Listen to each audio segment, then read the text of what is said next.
And welcome back to the show. It's good to be with you. FilterFreeRadio.com. Want to ask the question, a real serious question. Why are we putting all of our time, all of our effort, all of our energy, and ultimately our love, our hope, and our faith, that is, if you do it, into systems in which we know to have fundamental structural flaws and continue to expect non-flawed outcomes? Broken systems provide broken outcomes in need of something better. This is literally, like you could sum up everything that we've done in the last 91 episodes in that sentence, ultimately. Broken systems provide broken outcomes in need of something better. And that's what we've been highlighting and what we've been talking about and what we've been trying to achieve and to show and to do and to create and to move forward. And yet I still often find my own self surprised when I put, effort and stuff into these broken systems and get broken outcomes. I'm like, and then I have to step back and say, wait a minute. If I continue to put all of myself, all of my love, hope, and faith into a broken system, whether it's a broken economic system or a broken political system or a broken world or a broken, whatever, with fundamental structural flaws that we all agree exist, or into broken people, into individual people, and we're all broken people, aren't we? We're going to continue to receive the same broken outcomes. So how do we break the cycle? With love, hope, and faith. What's the definition of insanity? Doing the same thing over and over again, expecting different results? Exactly. So if we put everything into one person, hope and change, and that person lets you down, that sucks, right? Or if you put all of your love, hope, and faith into a group of people, I don't know, like a political party or something, and that group will tend to let you down. Well, why is that? Well, because people are flawed. We are broken. People fall short. Have you ever had that conversation with yourself, with that person in the mirror, and you go, hey, what the hell's the matter with you? You know what I'm talking about? Or it's just me? Am I the only one? We all fall short. You have to do some sort of self-examination to do that, man. We all fall short sometimes because we are all human, and arguably it's just another type of system that has some deep structural flaws that are in need of something better. Real love, hope, and faith. And which brings us back to, what are we putting our love, hope, and faith into? We're consistently being disappointed. We often repeat the same patterns and processes over and over again and expecting something different to happen. What about the question of where does our capacity to even love, hope, and have faith come from? And where should it come from? And what should we be putting that into, our love, hope, and faith into? I'm aware that from my examinations, my own capacity to give and to share a genuine love and compassion and respect and hope is because I have been shown that myself. I was once first given that same love and compassion and respect and hope, and that's how I can then share it myself with others. And I also think about, the people who were never shown real love and compassion and faith and hope. And are those the people that do not today show any love or compassion or empathy? The psychopaths who run Wall Street, for example. Why? And then, so then we all have this internal urge then to want to be loved to some degree. We want to be loved. We want to show love. And this internal love, this internal moral sense of love, of right and wrong, of ethic, where does this come from? And why is it when something is wrong, you not only know it, but you feel it beyond just acknowledgement? For me, I think it has to be something greater than my own self, and I know that I can recognize that I am not perfect. I am far from always right. I wasn't taught how to lie, cheat, or steal. We just kind of naturally do it. And so doesn't that beg the question that are we inherently flawed to some degree in the beginning, and we are in need of some sort of moral compass, some sort of something better than our own self to help us, to guide us? Because I make bad decisions sometimes. I make the wrong choices sometimes, even when I know better, just like every other human being on this planet does. And that's when I usually hear and I feel my connection with my internal moral compass pulling me and pushing me back onto what I believe is the course I'm supposed to be on.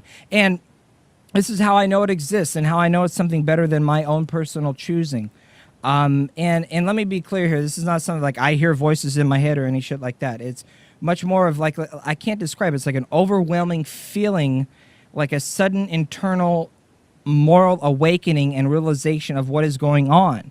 It's like if I'm doing something wrong or I know I'm making the wrong choice in that moment, I can feel an involuntary internal correcting. Whether I choose to do it on the outside or not, it's happening on my inside. I don't know. I don't know how to describe it other than I know it is real and I feel it. And I know this sounds real religious-y or spiritual or whatever have you. I don't want to get too much into religion, my own personal beliefs. We try to, it's always been a secular program. And that conversation for another time. I think the political takeaway and what I want the takeaway to be from this, the bigger picture to see here, is that we are not perfect. We all know we all make mistakes, right? So we all fall short and we all disappoint. This is why love and forgiveness is so important. And we can indulge. We all make mistakes. We can indulge in the power of money and greed. I bought $8 worth of Powerball tickets for the $600 million plus drawing that the dude in Florida won or whatever. I bought $8 worth of Powerball tickets after I did a whole fucking show on don't buy tickets as stupid is a tax on poor people and dumb people, poor dumb people, which I fall into right now at that moment in time, all those categories. But wouldn't you do something for enough money that you wouldn't otherwise do, something that would conflict with your internal moral compass? I would work at Fox News, fucking quote this one, I would work at Fox News if they paid me enough money. Of course, my going rate for Fox would be like $500 million for a couple years. I could do that. Hey, just ask Dennis Kucinich. I'm serious. Anyways. He's actually on Fox News, right? He's a new paid Fox contributor. He has been for a little while. Well, at least he's a contrarian. I mean, an honest one, I'd hope, but still. People will do what they got to do for money, and so we're flawed, right? So let's start first. It's like Cornel West said at the speech we heard him. Remember that? We're all cracked vessels. We're all imperfect. Right. We're not all either part of the solution or part of the problem. We're both. Right. To some degree or another, and the goal is to be more of the problem. More of the solution and less of the problem. Unless you're a Wall Street banker, the goal is to be more of the problem because that makes you more money. But anyway, you see my point, right? Yeah, and in order to realize that, you have to realize that, wow, I am part of the problem and I'm part of the solution. That comes to really being able to truly love yourself and to find yourself and love yourself internally, and to find that internal kind of morality and that love. And once you find that and you tap into that internally, which we all have, it's there, we can then appropriately be more a part of the solution. We can share our love with each other and build communities and work on sustainable solutions to systemic issues, and actually go out and get active and do, and actually see change and create change with your own hands. And once you get to that stage, then it will build a hope, because hope is action. And that love, which builds hope, will build a faith with you and others. And